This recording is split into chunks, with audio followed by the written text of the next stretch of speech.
Hello everyone, and a massive welcome to this special edition of InfoSec Live. My name's Simon Linstead. I'm the host for the evening and the founder of the InfoSec Live community. And today we have got something exciting for you lined up. We have got Punk Security with a DevSecOps special. But before we begin and bring the guys on, I just want to say a couple of things. Firstly, a huge thank you to all of you who've tuned in to all of our recent live streams. I've got some exciting news coming tomorrow with regards to our first ever sponsor of one of our live streams. Can't tell you who that is now, but please watch this space. I'll be making an announcement either tomorrow or Saturday. Secondly, a huge thank you to all of you for your support. Without your support tuning in every show, we wouldn't have been able to achieve that. That's going to help us grow the community. So a big shout out to thank you all for tuning in. Without further ado, I'm going to check out this new jazzy logo animation that I've put together for these guys and bring them on without further ado.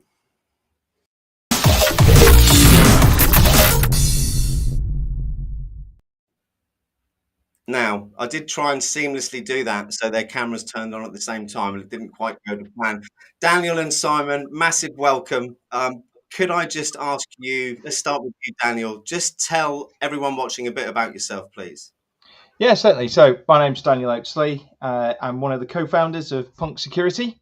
We're relatively a new company that's just started up in the last kind of 12 months. So took a plunge during the lockdown to take a gamble and start something new.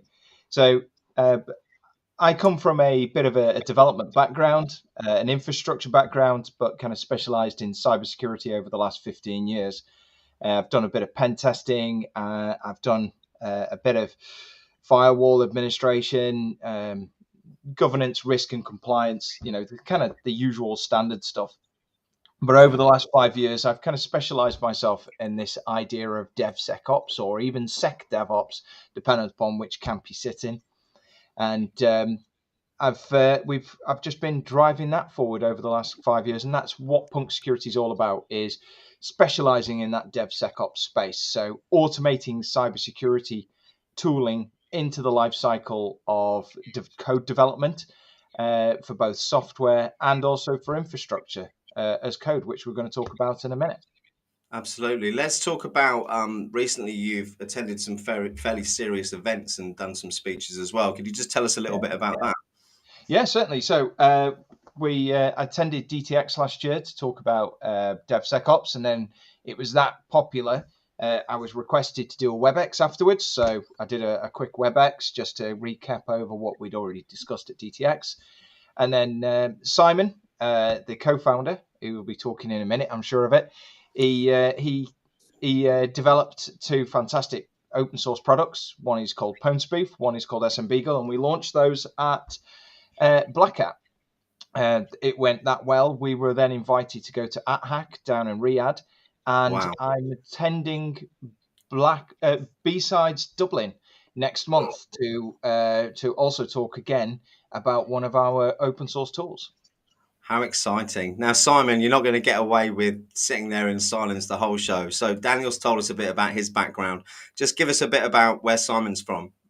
Sure. So I'm from that, so I don't speak as much as Dan, so you're not going to get the polished finish from me.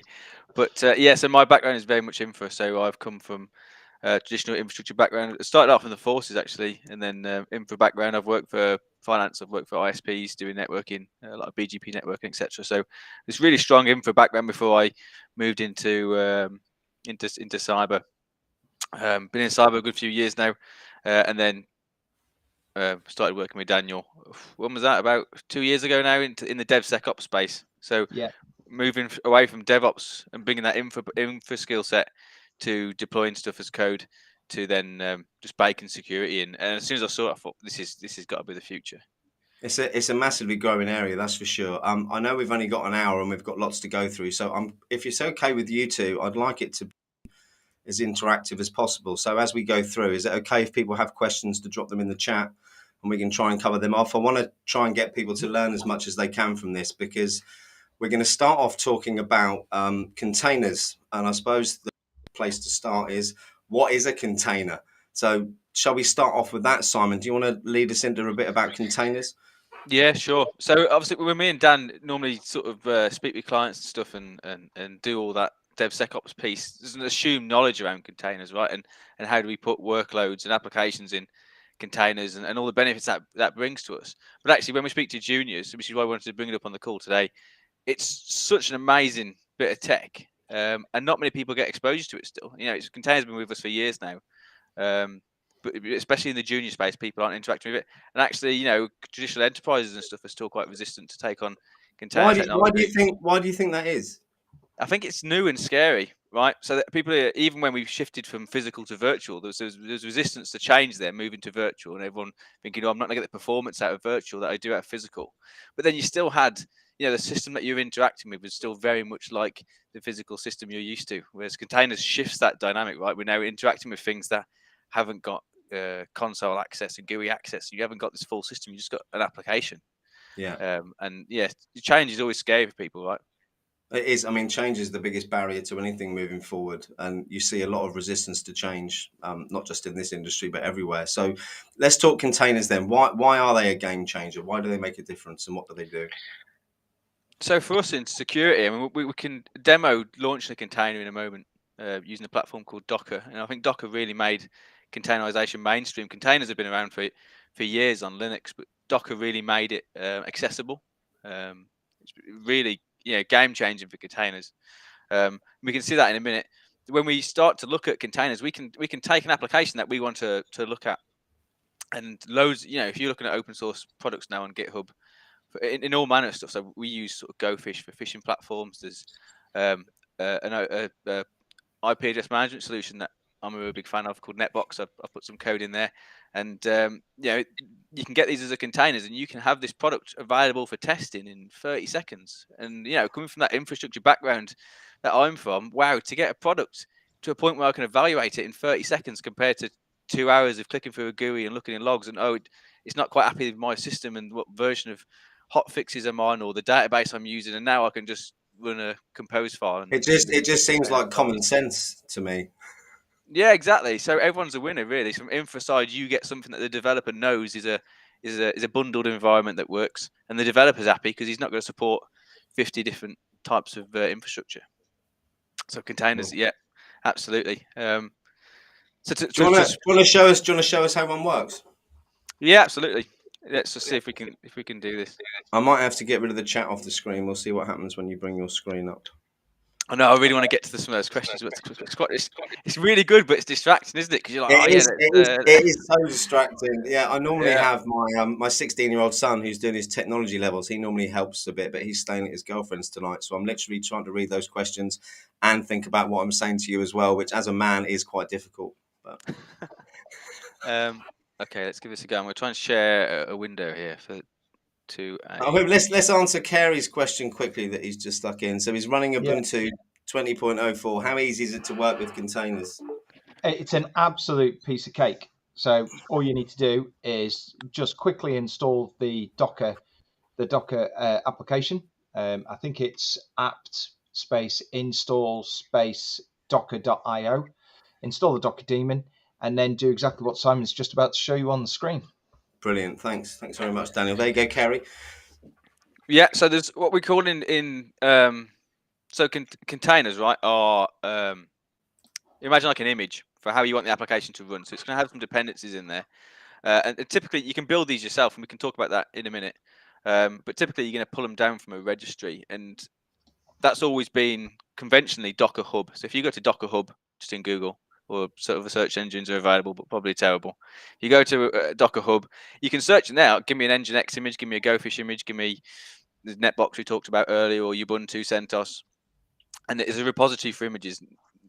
I think one of the I think one of the extra important things about that is also that you can also pick out a particular tagged version of that Docker container, and it will always remain the same. So that's really big for infrastructure people and security, because if you validated that a particular version of that Docker image works, then you can redeploy that application in exactly the same way on multiple time and time again, replicating it in an exact way. Yeah, absolutely. So so we can see that now. So I've just got a terminal here. So imagine I've gone to Docker Hub and I want to run an image of. We're going to just do Ubuntu here. So this is a CentOS server. So obviously, Carrie asked about Ubuntu. This is CentOS because that's my just personal preference. But yeah, you have to apologise. Me and my 47-year-old eyes getting so close to the screen. I hope everyone else is. Yeah.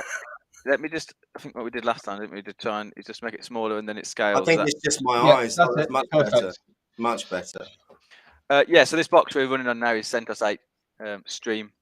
So what we can do is just Docker run, make it interactive and connect the TTY session, so we can just start interacting commands on there. But by default, it will try and run these as background tasks. So if you run an Nginx server, it just backgrounds it. They're in the root directory. Okay. Sorry.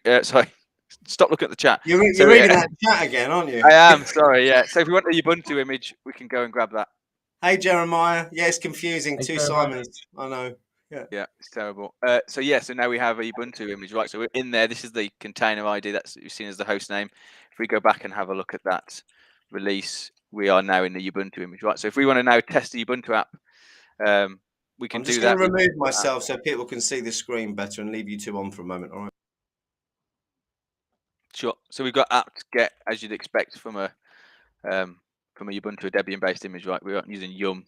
So even though we're on a CentOS server here, we've now got a Ubuntu instance that we can play with, and it's literally that fast to spin it up. We can come back out. We can spin another one up, and it's back to stock image. So if I was to create a file here,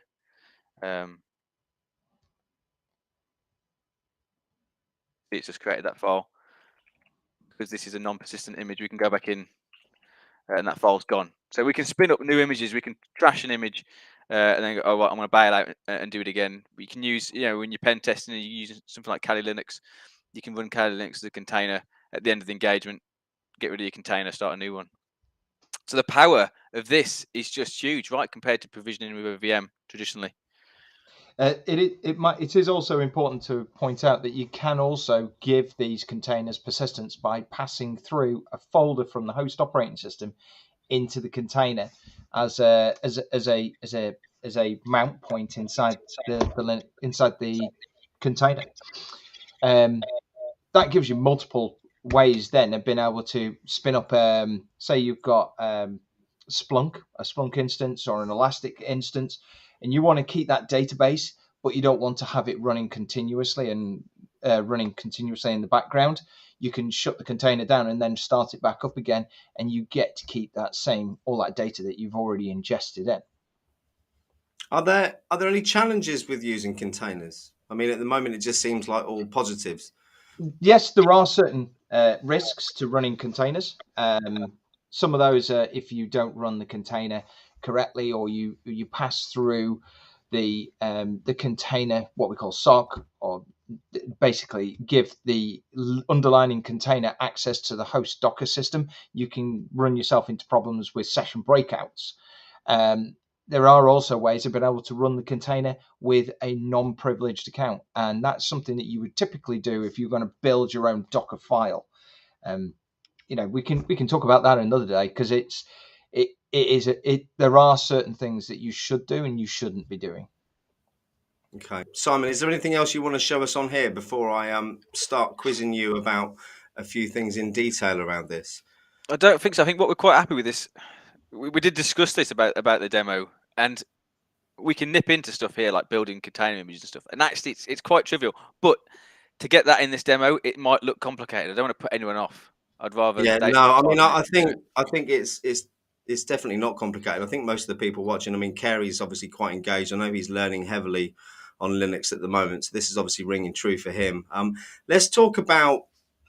something I've heard you guys say before is shifting left, right? So there seems to be historically a bit of a gap when it comes to including security in the whole development process. That's from my very ignorant, non-technical viewpoint. But obviously, you guys are very involved in incorporating that in. What are the challenges with that at the moment, and how are you finding developers with regards to their approach to security? Is it changing? I'll take that one if you want, Simon. Give you a break for a few minutes. So one of the typical things that we've found is as software developers have written their code and projects have been running in either waterfall or agile, they've tended to leave security testing right to the very end, and then you get a pen test right at the very end before it goes out. Or typically you might have a security guy sat along with the project, and they'll be given advice, and they'll be going, yes, that's okay, we'll leave it right to the very end. And I've sat on those engagements, I've sat on those projects as a security person going, you know, you should be thinking about these things. Oh yeah, we'll do that later on. We'll leave that right to the very end.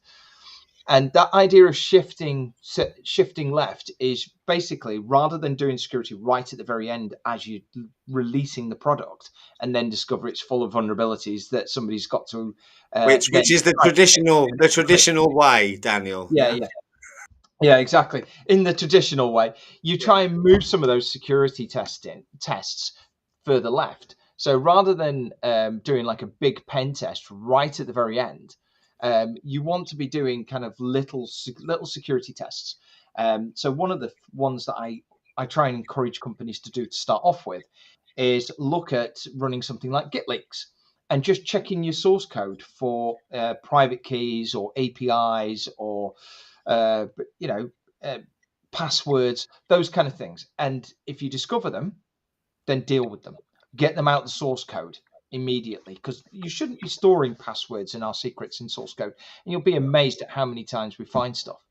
Then the next kind of thing that I would encourage people to be doing is to be looking at dependency scanning, or what we call SAST, which is static application security testing. One of the nicest ones out there on the market at the moment, which is open source, is SonarQube. I'm a very big fan of SonarQube. The free one will identify. Think of SAST like a spelling and grammar checker for source code.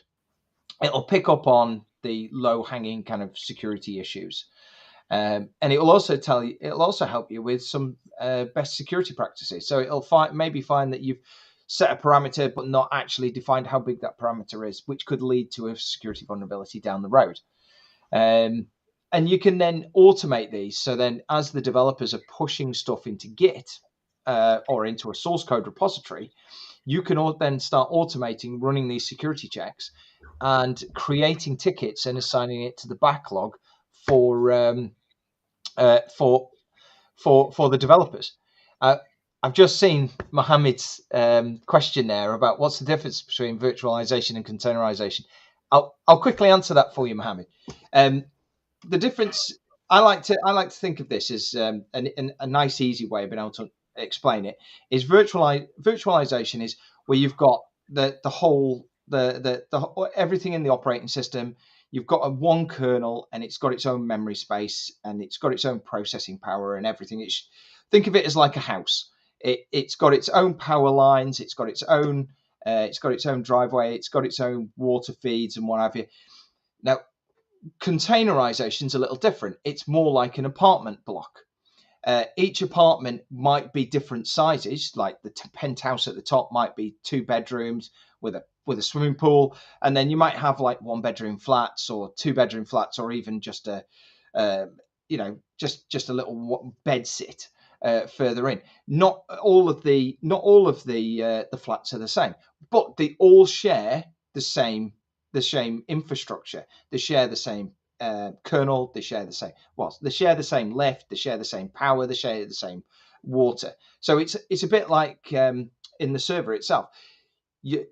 The containers have got their own memory space. They've got where they can run their applications themselves, but they share part of the underlying host kernel. So they're sharing things like networks. They're sharing some disk space. They're sharing some other underlining operating system, which is why they can be so small.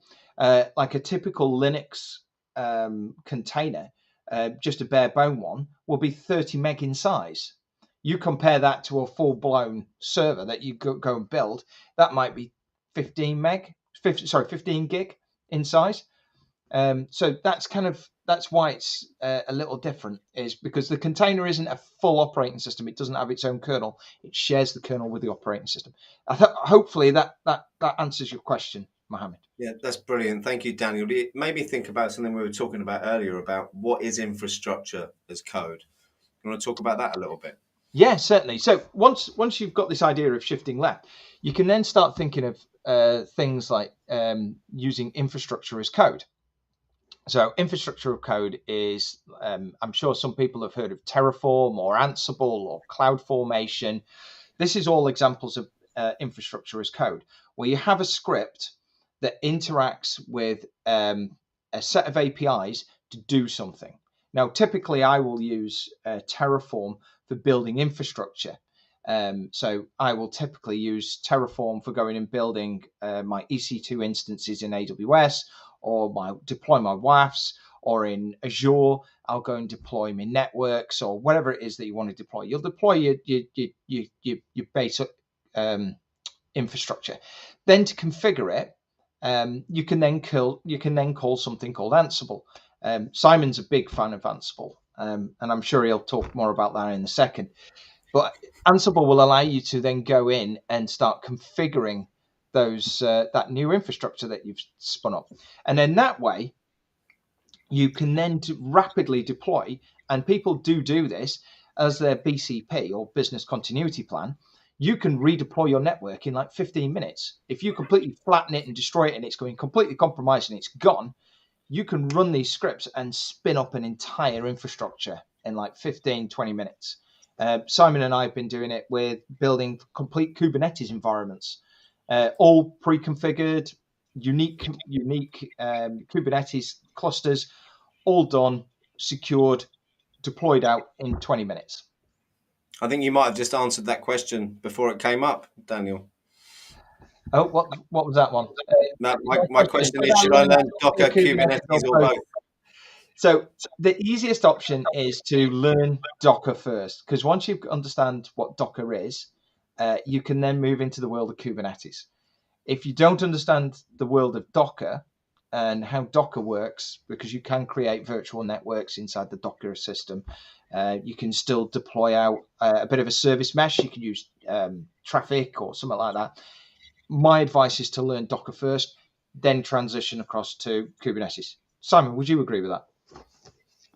Yeah, and I wouldn't. So when we talk about Docker, so what we just shown you is a Docker container. We're using the Docker management tools there to run Docker containers. The Docker topic is huge, right? And for us, there's running containers, which is trivial. There's another thing called Dockerfile, which allows you to build containers, and that's a really good place to get yourself at. If you go back to the Kali Linux,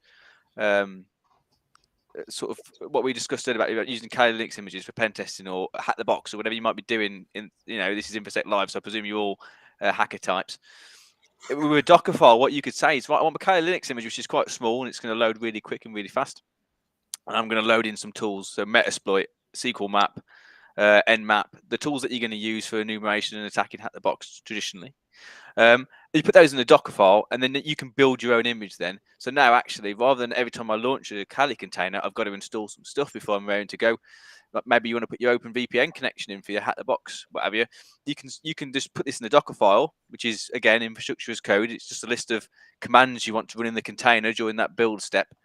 And now you can build Docker images and use that image rather than the off-the-shelf Kali image. So you've got your own Docker image, and it's as simple as that, right? That's demystified, hopefully, how you build container images. Have you got anything else to amaze us with by doing a demonstration? Because I think it would be good if we could teach people some sort of takeaways. You've already shown them how easy it is to spin up a Docker container. I'm putting you on the spot a bit here, so the answer might be no. And if it is, I'll move swiftly on. Simon, if you want to pull together a very quick Docker file, I'll answer Mohammed's question about containers, scanning container vulnerabilities. Teamwork. Okay, well, I'll just finish off what I was saying. So Docker file would be my approach, because that's going to enable you to trial other stuff, right? So if you then want to look at a product like a security product like Splunk's available in a Docker image. You're empowered, right, to then go and do that. So you know you're not learning about Docker anymore, but it's empowered you to learn about other products in your journey. So definitely go that route first. Kubernetes is absolutely huge. And you have to spend a lot of time to know it to any sort of reasonable depth. I managed to get the Kubernetes cert. I mean, is that somewhere for we've got a real mix of people watching. We've got experts down to those I'd say who are kind of at help desk level, looking to up their game a little bit. So if you were at that help desk level and you wanted to up your game, start working with containers, what would be the path for you? You'd start practicing on Docker and get your head around that. Is there anything else people can be doing to get more of an understanding of how the underlying mechanics work? I definitely use Docker. I think the next step for us if you're using Docker is something called Docker Compose, right? Which is it's written in Python, but you don't have to know Python. It's another sort of like a Docker file, but this time it's in YAML. I think you can do Docker Compose files in JSON. But essentially what you can do then is orchestrate multiple containers. So you'll see Docker Compose I think most people know about the Elastic Stack, right? So you use Elasticsearch, Kibana, Logstash to visualize logs. Really big in security community. So those are 3 different containers, right? You use a Docker Compose file, which will then start all 3 of them, and then they can talk to each other.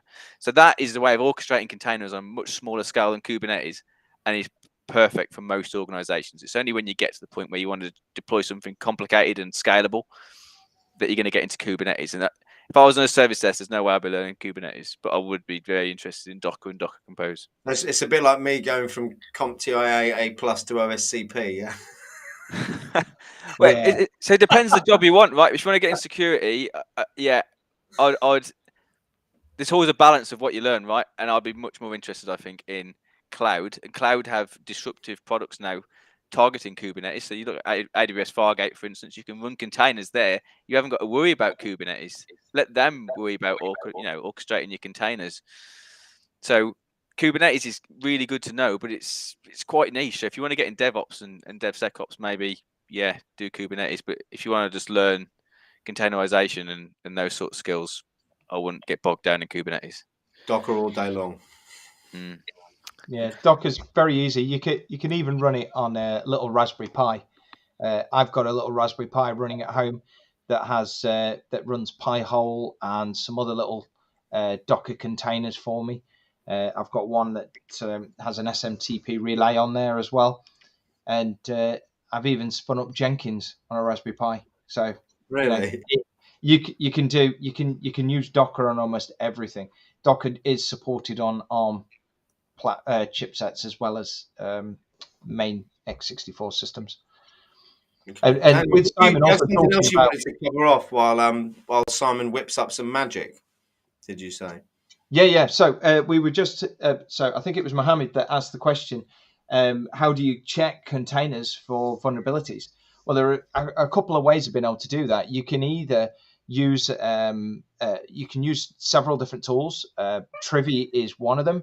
There is also Sneak is another really good one. And what you can do is if you're building your Docker file, or if you're wanting to use a Docker image from somewhere online, you can run those, use those tools to actually scan the container, and it will check what's actually inside that container and being executed.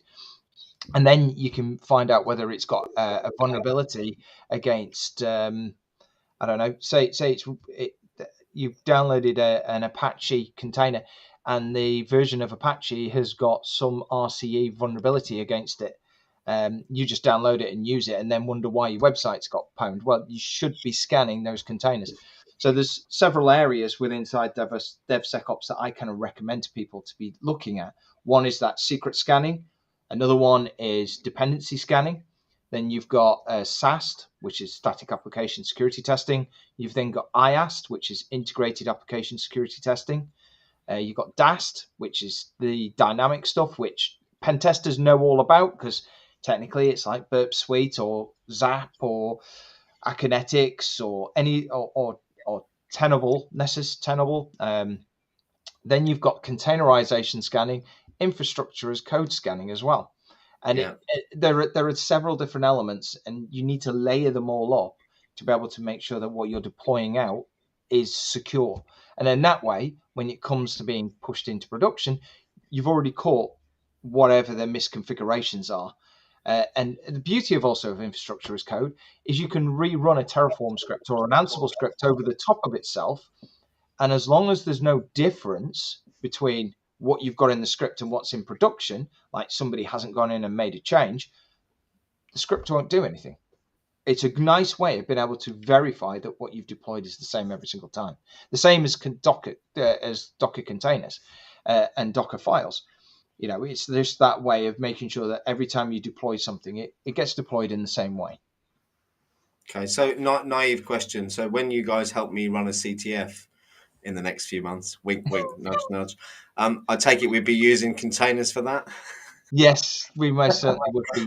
That's what you call an assumptive close. That was. Yeah. So if I don't know whether anybody had to go with on the SANS hacking challenge. So every year SANS do a holiday hacking challenge, and I believe they're still available, even though it's no longer Christmas. So SANS use all of their containers that you're busy hacking as containers. The little challenges are running inside different little containers, and you end up with your own unique little container whilst you're busy attacking whatever it is. It's interesting. It certainly seems like to be quite a popular subject this evening. I think, definitely, it's something that I tried playing around with. We had a forensic challenges site for a little while when we first launched the community that a few members jumped in and helped with. And I spent about 3 or 4 days trying to spin up different containers, not really knowing what I was doing. So I could have done with this about 6 months ago, and I might have made a bit more headway. So, Simon, have you got something to show us? Should we bring that up? I'll just drop the chat out if you have, so that we can see. There we go. Yeah, just doing a so just a dry run here. But yeah, let Dan carry on while I'm just doing the dry run. Yeah, just as another point is. We're talking about containers at the moment, but containers are not the only disruptive kind of cloud technology at the moment. So we talked about AWS Fargate being like a disruptor for Kubernetes. Is my camera dropped out? No, we've just got you on the main screen, so you're like focus for everyone. Oh, right. So I can just see a black screen. That's all. Is this better? Is that better? Yeah, there we go. Better. Yeah, so we were talking about containers, but there is also another thing that people should also be aware about, and that's called serverless. And so serverless, you don't even run a container.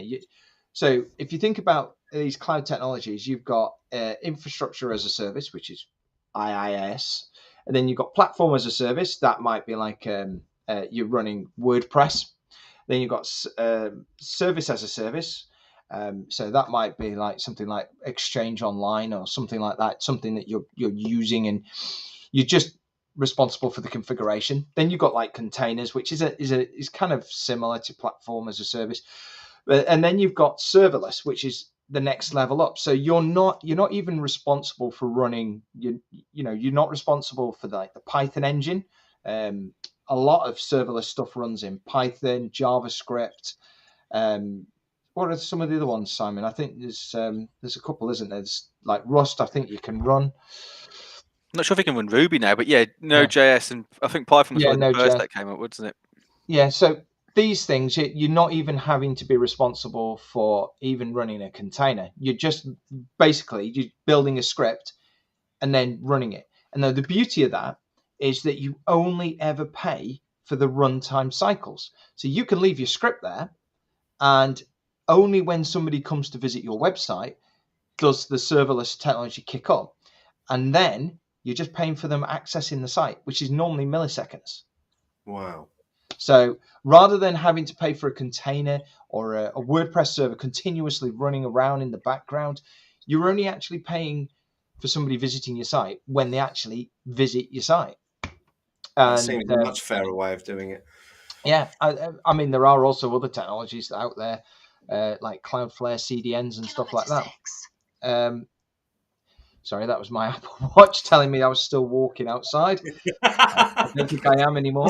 That's how you keep hitting those step milestones, Daniel, isn't it? Yeah. Yeah, it's all about, at my age, you need to keep your fitness up. But you know, it's funny you should say that. Let's just deviate off for a second. My wife and I have just started doing daily walks to do exactly that. And the weather's been good for the last 2 days, so we've kept it up. But we'll see what tomorrow brings when it rains. Anyway, moving back. Yeah, so this serverless technology is something that I would encourage people to go and have a look at, like AWS Lambda. That's normally a good one. And can people find free information online for that? Is it quite easy to find? Yeah, the AWS document their systems very well. It is, unless you're a coder and unless you're comfortable with writing code and writing Node.js and stuff like that, it's probably not going to be for like some of the lower end techie people. You need to have a bit of coding skills. But Azure also has some of these functions as Azure Functions, and it is a new technology. It does lower your attack surface dramatically, but there is also an underlying issue that you are then reliant upon whoever's hosting your serverless technology to be configuring it correctly. And do you trust them to do that well enough? There has been a few issues recently with certain cloud vendors where they've made mistakes, like they've reused the same private key across multiple environments and ended up exposing customers' data all over the place. So you do also have to be a little bit cautious about that human error factor can never be removed, can it? No, unfortunately not. So Simon, have you got some magic for us? Yeah, let's try it. Let's see if I can share this window again. No, I think I just unshared it. Brilliant. That is the exact opposite of my intent. Are you sure that wasn't me? Hold on. There we go. There we go. Okay, so what we're going to show you now is if we go back to running that Kali image, and this is just to go back to that scenario I described earlier. So you want a hat-the-box environment that's going to be clean. I'll leave that one for Dan in a minute. Docker container lifecycle. Start looking at the chat, Simon. Kali. Oh, Kali Linux, almost certainly spelled correctly. So if we get a Kali image, so in here, typically what you're going to do is update it so you've got a clean image with all the latest bells and whistles. It's quite quick because these Kali Docker images don't come bundled with all the tools, right? Because the whole idea of Docker images, you get small, fast things that you can spin up, low footprint. So the first thing I'm going to do is update it, and then I'm probably going to pop on Nmap. That installed. Do you want Nmap? Yes. It's going to go and do the dependency installs and all that sort of good stuff. And then we get to watch my screen scroll. And then, as I said earlier, probably you're going to want OpenVPN. This is when I used to get loads of error messages saying I had lib files missing, I think. Is that the point? Well, no. So your environment should be clean, hopefully. But yeah, I also get that, right? Especially when people are like, I'll just compile it from source. And you're like, right. Moving swiftly on. Yeah. I'm glad it's not just me. No, so I've got Nmap and OpenVPN, so I can now just do my hat-the-box thing. I need to copy in my OpenVPN config file. So now I'm ready to go. But what we can do is automate all that, right? So I just ran a few commands there. So I did the apt update, I installed Nmap, I installed OpenVPN. What we can do is take that and put it in a Docker file. So I'm not sure if let me just clear the screen because that's a bit. I'll nano into it. I've got 4 lines to this. So from the Kali Linux Kali base image. So that's what I did the Docker run, and I put Kali Linux Kali. And then I'm going to run these. So I've actually put a whammo here just to clear my cache. And then I'll just get rid of this line now, I think. So I'm going to do the apt update, and then I'm going to do that install OpenVPN and Nmap. So it's non-interactive at this point. So I put the -y on there, otherwise it'll prompt me, do you want to continue? And the whole thing will fail miserably. Yeah, very important that bit then. Yeah, so that's my commands, and then I can just Docker build, give it a name, my Kali, took a dot on it. Now, because I've already built it, as I was prepping for this impromptu demo, it's that fast, right? So this apt update it's already run that, and it's got a cache layer. This is the SHA hash for that layer. So because there's nothing before it now, if I make a change and just say, I want to put an extra thing in there. I want, and I'm going to guess now is what SQL map is. SQL map. I'll probably go for netcat or something. You need to do apt install. Yeah. Our user. Right. Let's see. Give that a try. So what we should see is it just tries to run that last step. Now it's going away and it's found SQL map and it's installing it. So the apt update and the install of OpenVPN and Nmap have already happened in that previous layer of the containers. This idea of this layers.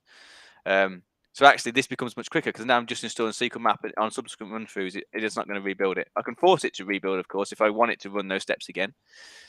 But this is the power. So if I want to come in and add something to my image, I can do it really fast. And then every time now, if I've got that, I've called it my Kali, so I can just do a Docker run -IT. I'm using my Kali image I've just built. It should be straight in, and SQL map should be pre-installed, right? So that is the idea of a Docker file. The exact commands that you would put into the Docker runtime to prep your container, bob it in the Docker file, and get it to build it for you. That's amazing. What a time saver. Exactly. And in a week's time, when you think, oh, I want that to be up to date now, you just run your Docker file again, and it's going to go through those same steps. Yeah, so that's the power. And you know, in an enterprise space, when you're looking at containers and this sort of stuff, yeah, you can then have this provisioned on different places, and obviously it's just going to build from that code, right? And then when we talk about IAC and particularly around the security point now, if we've got applications, obviously they're in code anyway, and now we've got Docker files in code, we've got Kubernetes manifests in code, we've got Terraform provisioning the AWS infrastructure that underpins it all. There are tools now that will scan all of it and say, you should have had encryption turned on here. You've got a password leaked in your Docker file. That shouldn't be in an environment variable, etc., etc. Your Kubernetes manifest is there. It's not restricting the CPU usage of your containers. All this can get picked up now by tools. So before you even push it into production, you know, no one can know everything, right? The best practices for everything they're interacting with. The developers are, you know, are paid by the dime for writing code, right? They're not for knowing the ins and outs of AWS and whether you should have server-side encryption in your S3 buckets. But that's what these tools flag up. And then you can have that educated conversation with people and go, oh, this says we should have server-side encryption on our S3 buckets. Have you heard of that? No, I never heard of it. Well, it's got a link to an article here. Oh, right. Yeah, that's probably a good idea. And, you know, and even, you know, we do a lot of Azure Kubernetes, etc. with Terraform. And that flags things. And you're like, what is it moaning about? But when you go and look at it, oh, yeah, it's common sense. Yeah, we should probably have that turned on, but we just never have known it existed.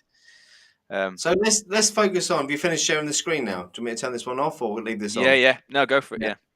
So you've already showed us how to save a load of time by automating part of the process. Is there any other automation that can be adopted to form part of the whole life cycle? Yes. Please don't. I shouldn't have asked you a closed question. I asked that. Please tell me more about how that works within the life cycle, Simon. So there's a lot of tools, and everyone's got favorites, right? So if you look at our open source projects, pwnSpoof and SMBeagle, we use GitHub Actions native for that. So GitHub gives us so much execution per month. So our code, when we submit code, we do a pull request. Even our website actually is built out of GitHub. So we do a pull request, and it runs through automated actions. So you put a bit of time investing it up front, but every time we make a commit to pwnSpoof, we run a load of actually unit tests and mathematic tests on its output to make sure that it's generating random logs. Its code is scanned by Sonar Cloud and Sneak for vulnerabilities. All this is completely automated. So we put it in once, and then every time Dan makes a code change or I make a code change, we get a report straight in the pull request to say that's got that shouldn't happen. That's a security bug, or you've changed something, and now the tests are failing, and the output isn't as random as we expect it to be. Same with SMBeagle. We do vulnerability scans against that. We're still building out the automation test framework for that, and that's all in GitHub Actions. And that is probably what I'd say is probably the more basic of automation.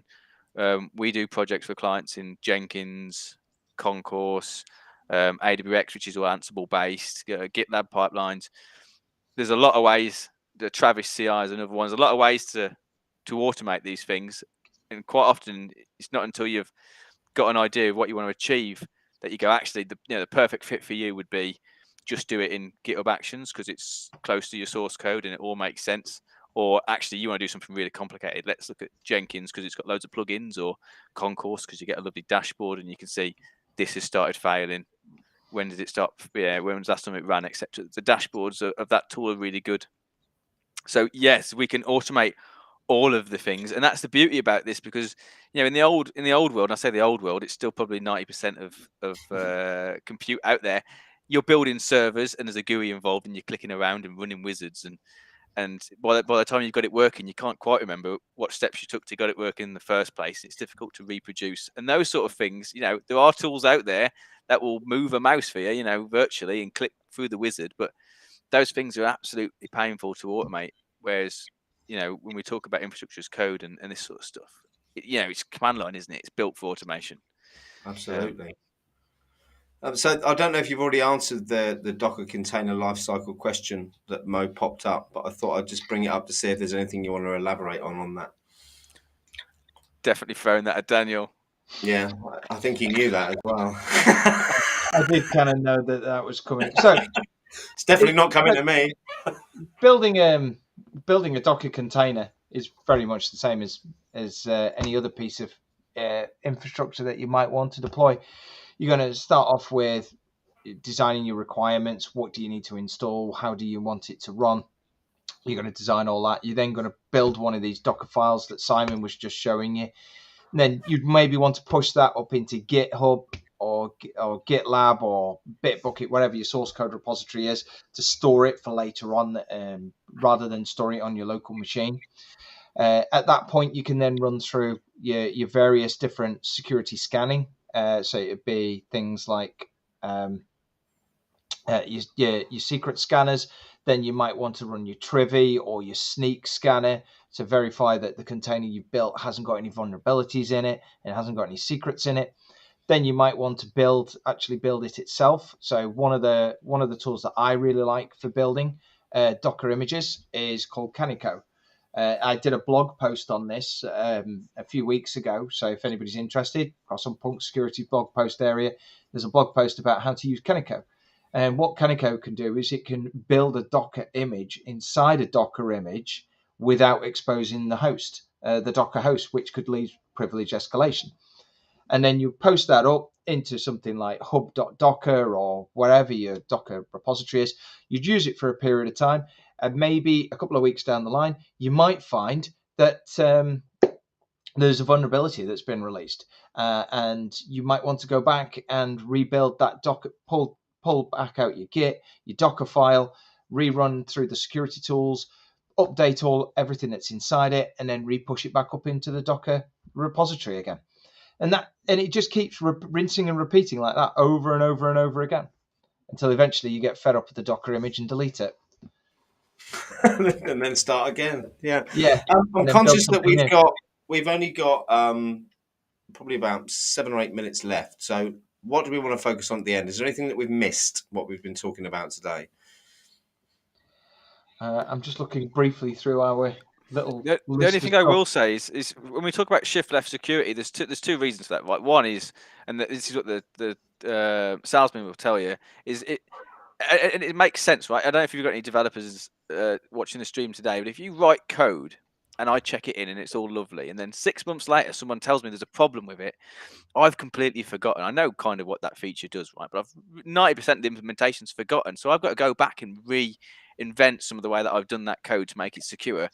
That's difficult, right? Whereas you imagine I've just put the code in, and then 2 minutes later I get a bing. Oh, you shouldn't have done that. Right, got you. To fix that code now is 5 minutes of my time potentially.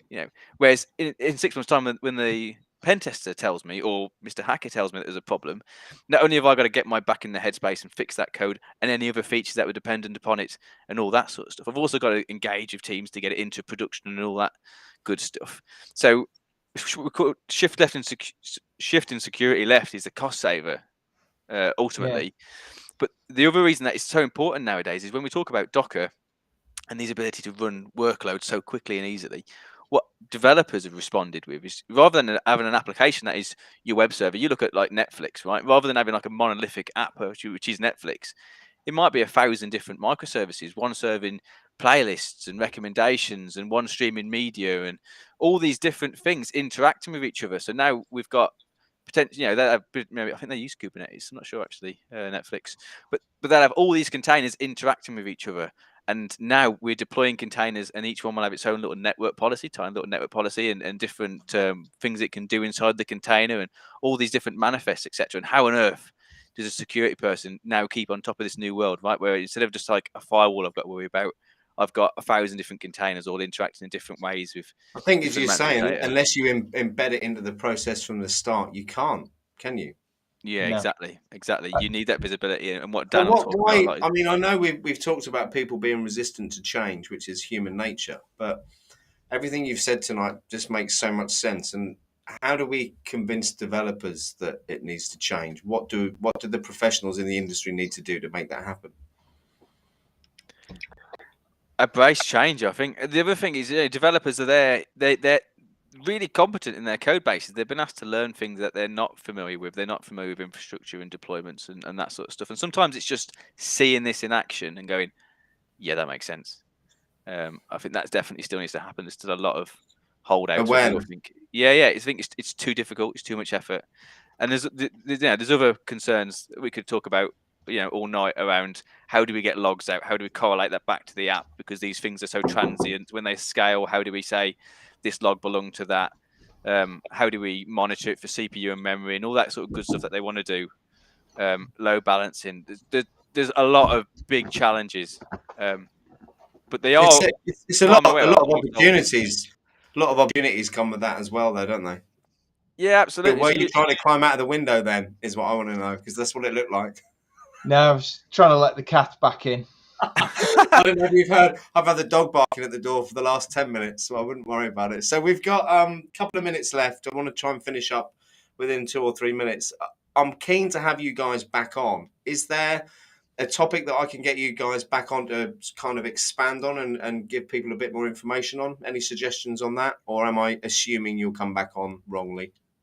No, we'll come back on. We'll listen to the audience. Dan does a cracking talk on DevSecOps. We just didn't want to open with that because, we're going to be into this space quite deep around security. And actually, if you don't understand containers, you're going to be thinking, what problem have these guys invented?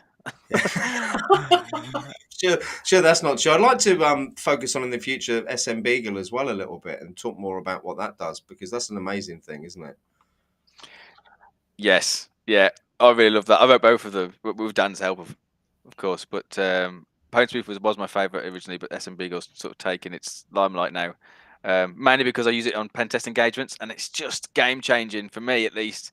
If when you're struggling to get domain admin and you run this thing because you got a low proof account, and it just gives you a long list of config files and PowerShell scripts that people have left about to just go and have a little nosy in, and there's nothing else doing it, so we did it. We're big on giving back, so I don't know if people are all sitting on these sort of private tools that they use for pen tests, but we just open sourced it.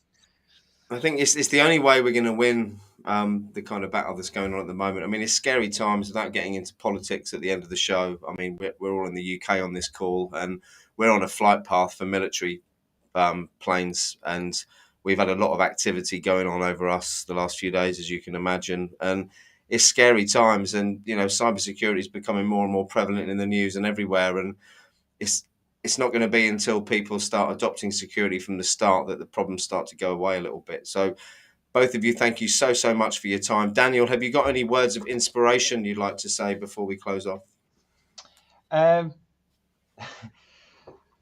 Just keep looking around. If you're interested in talking to us, feel free to reach out to us on LinkedIn.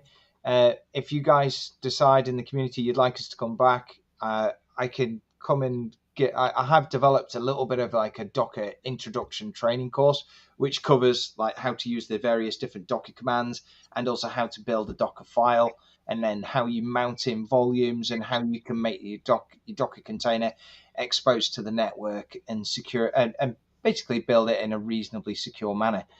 I can either come back and talk about that, or we could come back and talk about DevSecOps and dive deeper into the advantages of it and why it's what the advantages are for commercial, for industry, and how it does reduce, how security can actually reduce the cost of development. It's getting that message across. I'd love to have you back on for both, is the honest answer. Simon, any wise words before we go? I think I'm all wise words out. But guys, it's been absolutely amazing. I'm going to have to just show off your little logo animation once more before we go. So here we go.